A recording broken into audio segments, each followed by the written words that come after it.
Hello. हाँ, नमस्कार चाचा। नमस्कार। आप विश्वनाथ सिंह बोल रहे हैं ना? हाँ हाँ, बोल रहे हैं। चाचा, ये जो हड़ताल था, हम्म। बहुत लोग कुरियर का कहना ये है कि बेगर मांग का मतलब इसे क्यों तोड़ दिया गया? क्या ये हड़ताल टूट गया है या क्या हुआ है? इस पे कुछ जानकारी चाहिए था। कल राज्य के कार्यपालक निदेशक सह सचिव स्वास्थ्य विभाग से भारतीय कम्युनिस्ट पार्टी के विधायक दल के नेता सुल्तान पासवान के नेतृत्व में शिष्टमंडलीय वार्ता हुई। जी। शिष्टमंडलीय वार्ता के दौरान कई बिंदुओं पर सहमति हुई और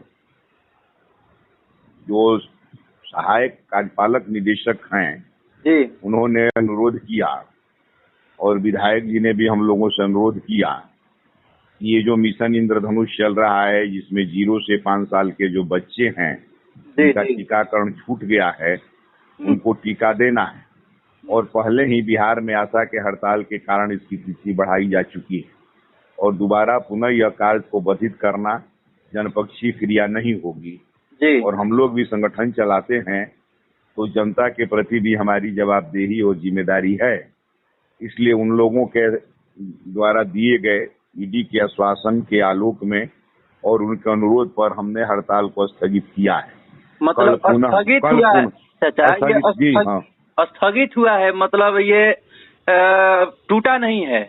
टूटा नहीं है, स्थगित हुआ है। और कल पुनः, आज चूंकि कार्यपालक निदेशक पटना में नहीं है, इसलिए कल सुनवाई हुई है हमारी मांगों पर। कल पुनः 4 बजे से वार्ता है, कल कार्रवाई होगी। कहाँ पर होगी ये कार्रवाई?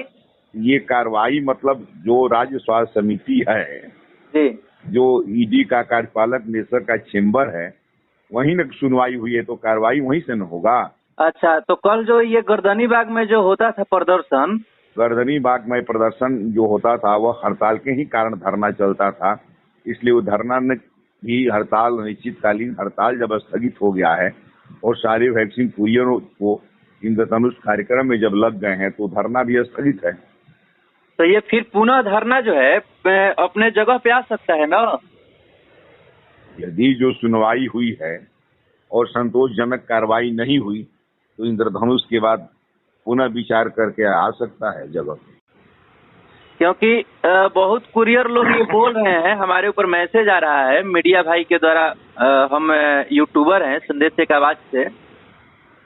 बहुत लोग बोल रहे हैं कि आप क्वेश्चन कीजिए कि इसमें कोई साजिश तो नहीं है। 11 सूत्री जो मांग था, इसमें कोई भी संतोषजनक बातें नहीं हुआ। इसमें जो 11 सूत्री मांग है, इसमें बहुत सारे मांग है जो दीर्घकालिक हैं, जो मांग अभी किसी भी कीमत पर पूरा नहीं हो सकता है।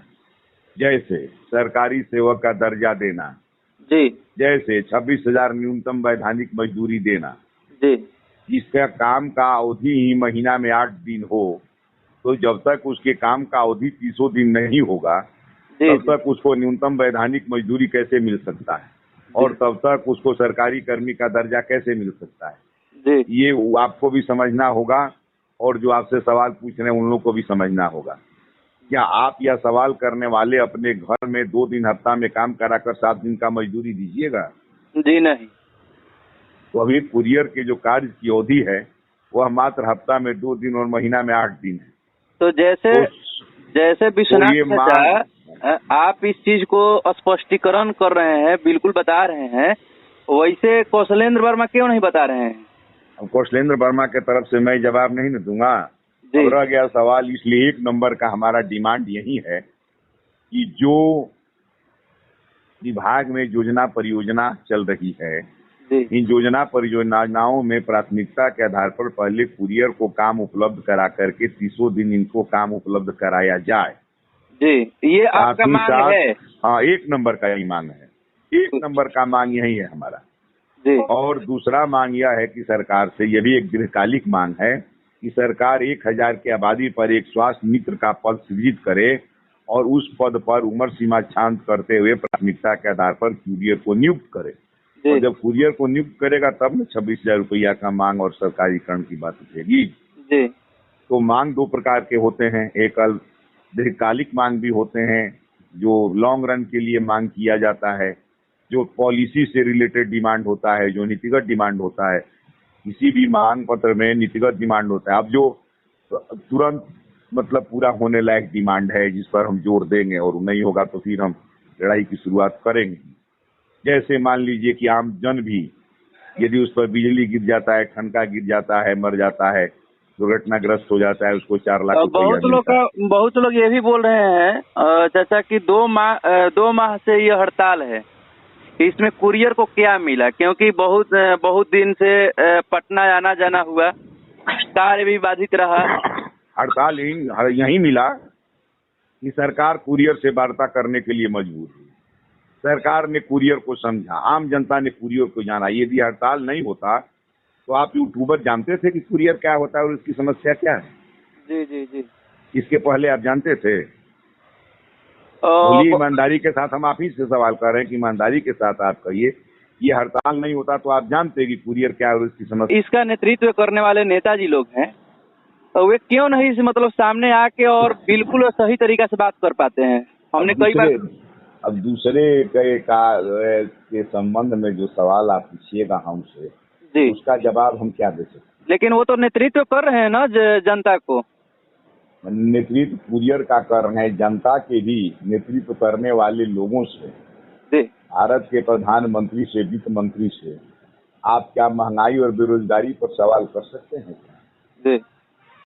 आपने देखा कि सुधीर चौधरी जो बीजेपी का खास आदमी है, उसने जब स्मृति ईरानी से सवाल किया टमाटर के सवाल पर महंगाई का, तो उन्होंने जवाब देने के बजाय उनको तिहाड़ जेल के दिनों की याद दिलाने लगा। तो हमारे नेता यदि जवाब नहीं दे रहे हैं तो इस देश के बड़े बड़े नेता भी जवाब नहीं देते हैं। ये एक प्रवृत्ति विकसित हो रही है। नहीं, थोड़ा सा अपना प्रवृत्ति को भी तो सुधार करना चाहिए ना। जो निश्चित चाहिए सबको। कौशलेंद्र वर्मा जी हैं, जो हमारे हमसे जो वार्ता होती है, अटपटा तरीका से बात करते हैं, कभी समझने का प्रयास नहीं करते हैं, हमको भीड़ भाड़ में गलत तरीके से बिहेव कर देते हैं।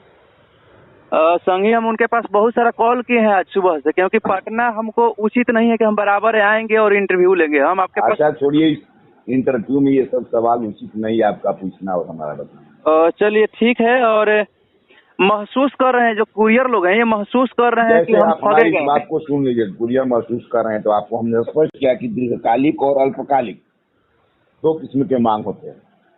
जैसे आपको मैंने स्पष्ट किया कि सरकारी कर्मचारी 26,000, ये दीर्घकालिक मांग नीति से जुड़ा हुआ है जी। लेकिन जो मूल सवाल है, जैसे कि आम जनता भी दुर्घटनाग्रस्त होकर मरती है, उसको 4 लाख का अनुदान मिलता है लेकिन कुरियर को नहीं मिलता है। इस अनुदान का मिलना, उसको पहचान पत्र का मिलना और साथ ही साथ उसको 1 महीना का काम उपलब्ध हो, इस दिशा में ये सब अल्पकालिक मांग है। एवं जो 90 रुपया बक्सा है और जो 100 रुपया जो आयुष्मान का जो है, ये जुड़ा हुआ प्रश्न भारत सरकार से है।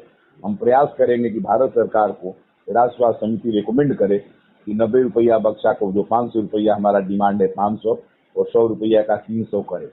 ये कल जो है निश्चित रूप से होगा। और जो ठगा जाना महसूस कर रहे हैं वो कल जब बात सुनेंगे, जब जैसे जैसे धीरे धीरे आगे होगा बात को लोग समझ जाएंगे। और एक वर्ग, एक समुदाय ऐसा भी होता है जो नेतृत्व के प्रति अविश्वास पैदा करना चाहता है, वो व्यवस्था का पोषक होता है। जी ठीक है चाचा, हम यही आपसे उम्मीद करते थे। उस उम्मीद पर खरा इस रिकॉर्डिंग को इंटरव्यू के तौर पे हम ग्रुप में डाल सकते हैं ना? एकदम डाल सकते हैं, जो हम कहें उससे भागे लिखा। जी ठीक है, हम एक इंटरव्यू लिए थे आपसे फोन पे। मैं C2 का उपाध्यक्ष विश्वनाथ। जी जी जी।